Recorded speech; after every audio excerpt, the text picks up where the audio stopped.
ये अलाइनमेंट आपकी second to के ऊपर अगर आगे आप एंकल को अगर आप डॉर्सिफ्लेक्स कर लें तो फिर ये सेकंड टो के ऊपर आना चाहिए। आगे फिर यहाँ पे आप उसको देख लेते हैं, ठीक है।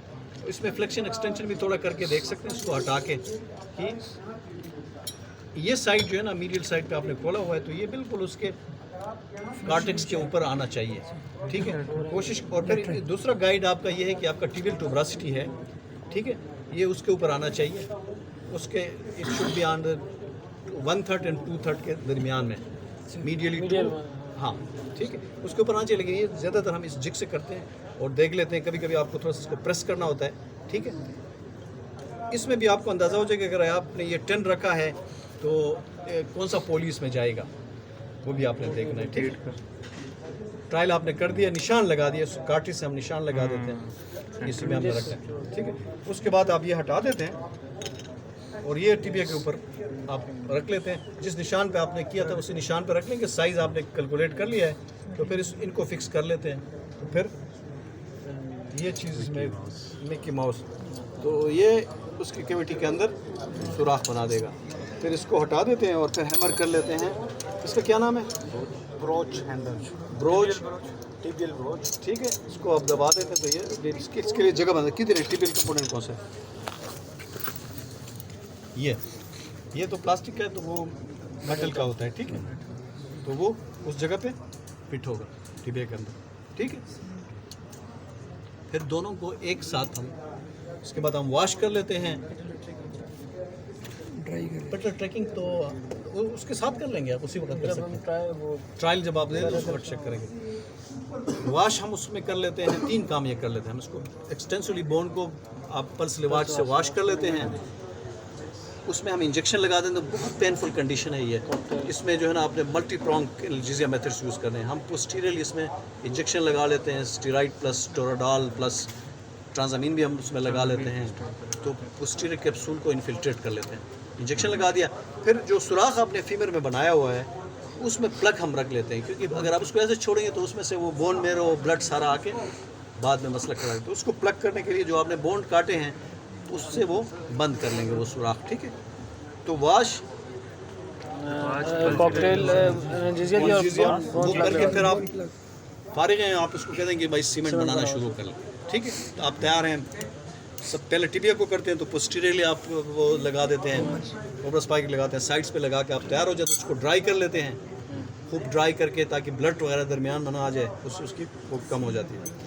तो फिर ये बंदा तैयार करके आपको दे देता है, उसमें सीमेंट रख के and then you put it and hammer it, ठीक है। वो एक्सेस सीमेंट को आप निकाल देते हैं और फिर मोलर साइड पे सीमेंट लगा देते हैं, ये इम्प्लांट पे लगा के आपको दे देता है, ठीक है। तो you hammer it down and then जो पोली आपने वो किया था वो ट्रायल पोली, ये ओरिजिनल सीमेंट जब ठंडा हो जाए तो ओरिजिनल में ठंडा ना हो जाए, ठंडा उस वक्त होगा, ये आप उसमें लगा देते हैं और इसको एक्सटेंशन में ले जाते हैं। एक्सटेंशन में ले जाके हम तो वो रोल बना के उसके हील के नीचे रख लेते हैं और एक्सियल प्रेशर एक बंदे उसको कहते हैं कि हील से प्रेस करो ताकि सीमेंट सेट हो जाए।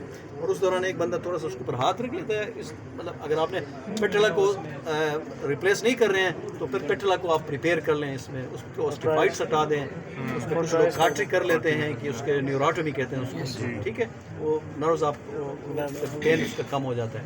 तो फिर आप थोड़ी देर 5-10 मिनट वेट कर लेते हैं, ठीक। देन यू जस्ट क्लोज नहीं करते, फिर आप चेक कर लेते हैं कि साइज़ बढ़ाना तो नहीं है आपने, ठीक है। Mediolateral stability in extension and flexion check कर लेते हैं, ठीक। बैलेंसिंग और फिर तो सिर्फ पोली आप चेंज कर सकते हैं, ठीक। सर जो रिलीजेस हैं आप कह रहे थे कि हम इनिशियली जब वायरस नहीं है तो हम पेटेला स्टेबलाइजेट करने से पहले से इनिशियली रिलीज कर देंगे? हाँ बिल्कुल। या ट्रायल इम्प्लांट के बाद? नहीं, ये सबसे पहला काम आपने ये करना है कि आपने देखो सुप्रापेटलर एरिया से आपने जो साइनोवियम वगैरह सबको हटाना है, ऑस्टियोफाइट्स को आपने हटाना है और मीडियल रिलीज आपने करनी है। ये एसेंशियल है। इवन अगर वल्गसली भी है तो आपको मीडियली रिलीज करना पड़ेगा टू डिलीवर दें, ठीक। सर दूसरी चीज़ ये थी, क्या कहते हैं, हाँ सर, कितना फ्लेक्शन कंट्रैक्चर होगा तो हम ज़हन में रखेंगे कि ये हमारे बोनी कट्स और रिलेसेस में नहीं आएगा और हमें कुछ और भी करना पड़ेगा उसको? कितना फ्लेक्शन कंट्रैक्चर प्री ऑप हो? या देखिए 15 to 20 फ्लेक्शन कंट्रक्चर इजीली आप सॉफ्ट टिश्यू रिलीज के साथ कर सकते हैं, एक्स्ट्रा कट की ज़रूरत नहीं है। अगर आपकी कंट्रक्चर 50 से ज़्यादा है, 60 डिग्री है, 90 डिग्री तक है, तो फिर दो काम आप कर सकते हैं। या तो ये कि प्री ऑपरेटिवली उसको आप मैनिपुलेट करके प्लास्टर में डाल दें, सीरियल कास्टिंग करके उसको कर लें, या पर ऑपरेटिवली अगर आप करें तो आपको शायद आपको +2 या +4 पे जाना पड़ेगा with release. Release important cheese release है। रिलीज अगर हो गया तो आपने कट नहीं लेना है। सर रिलीज से हम ज़हन में रखेंगे 20 तक हम कर सकते हैं, 30 तक भी जा सकते हैं। ये डिपेंड करता है पेशेंट टू पेशेंट। एग्जामिनर को हमने क्या बताना है कि आप कहते हैं 20 to 30 डिग्री तक हम रिलीज से कर सकते हैं। तो रिलीज क्या क्या करेंगे वो सारे आपके बता। डिजिटल फीमर कट अगर आप 0 पे काट लेते हैं तो ये 9 मिलीमीटर काट देते हैं, जो कि आपके इम्प्लांट के साइज को। जो टिबियल ट्रे होती है ज़मीन की, इसका साइज़ क्या होता है? ये जो मेटल की ये इसकी थिकनेस कितनी 1 है, कितनी है ये अड़ी, कितने एमएम की होती है ट्रे? 10 ये 10 की नहीं होती, 10 की ये 10 की होती है, ये 1 या 2 की होगी शायद। पर इसकी आई डोंट नो।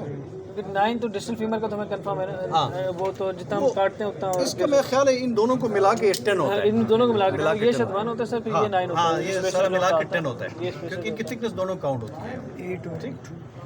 10 का पॉली यूज़ करेंगे तो ये 10 होगा, ठीक है। वर्स्ट केस सिनेरियो से अगर पैटेलर टेंडन रप्चर होता है आपसे, तो उसकी मैनेजमेंट क्या होती है? पर आप क्या कर सकते हैं आप? उसको आपने दोबारा, डिपेंड करता है कि एवल्स हुआ है तो आप उसको दोबारा उसको फिक्स करना है, ठीक है, उसको प्रोटेक्ट करना है फिर, और देन आपकी रिहेबिलिटेशन जो है ना बड़ी लंबी हो जाएगी। आप 6 वीक्स तक इसको फ्लेक्शन नहीं करा सकते।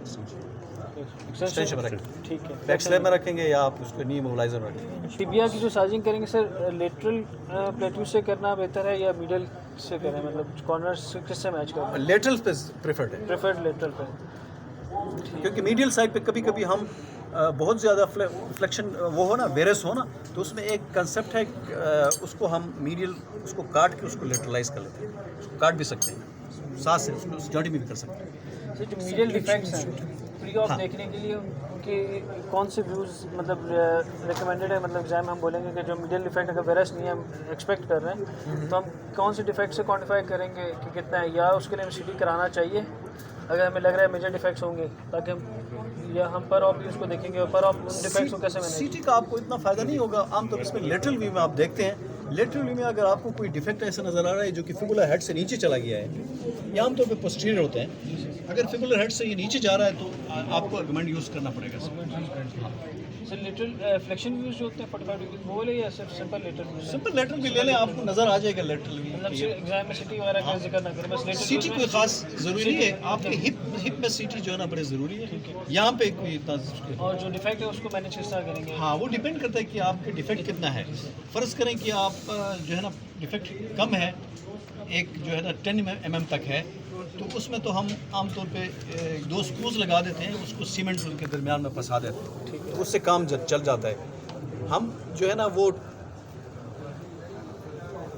कितने तक जा सकते हैं with bone graft? Bone graft हम आमतौर पे जाते हैं, बोन ग्राफ्ट काफ़ी ज़्यादा डिफेक्ट को भी हम, वो आइडियल नहीं है। बोन ग्राफ्ट सस्ता है क्योंकि मरीज़ के साथ मिल जाता है, तो आमतौर पे हम बोन ग्राफ्ट उस पर लगाते हैं, उसको टेरेस ग्राफ्टिंग कहते हैं। वो काट के जगह बना के एक ग्राफ्ट उसमें रख के फिर उसको स्क्रू से हम फ्रॉम द लेटरल साइड डाल के उसको फिक्स कर लेते हैं। लेकिन अगर पेशेंट अफोर्डिंग है तो बोन ग्राफ्ट से बेहतर ऑगमेंट्स हैं। लेकिन ऑगमेंट्स जब आप इस्तेमाल करेंगे तो आपने स्टेम भी इस्तेमाल करना है, तो वो कीमत डबल हो जाती है। कितनी हो जाती है? 2 lakhs 20 एक्स्ट्रा हो जाती है। तो हमारे मरीज़ ज़्यादातर बैतुलमाल के होते हैं, तो हम उसमें जुगाड़ बना लेते हैं, किसी में स्क्रू डाल देते हैं, किसी में बोन ग्राफ्ट डाल देते हैं। आइडियल नहीं है, उसकी वो नहीं है। जी जी, रिहैब तो एक तो पेन कंट्रोल आपको बताया कि बहुत सीवियर पेनफुल कंडीशन है, उसको आपने करना है, तो सबसे बेस्ट जो है ना वो पेशेंट कंट्रोल वो है एनाल्जेसिया है, जो एपिड्यूरल के थ्रू आप मरीज़ को दे देते हैं, लेकिन वो भी विद इन 24 आवर आप हटा देते हैं। आप डे 1 पे मरीज़ को मोबिलाइज़ करेंगे, ठीक है। अगर आपका सर्जरी स्मूथ हुई है तो सीमेंटेड इम्प्लांट्स हैं, तो आप बेड बेयरिंग इमीडिएटली कर सकते हैं, मरीज़ को इमीडिएटली चला सकते हैं, ठीक है। आप उसकी रेंज ऑफ मोशन स्टार्ट करवा सकते हैं 60 डिग्री तक, 90 डिग्री तक भी इवन अगर कर ले मरीज़, फ्लेक्शन कर ले।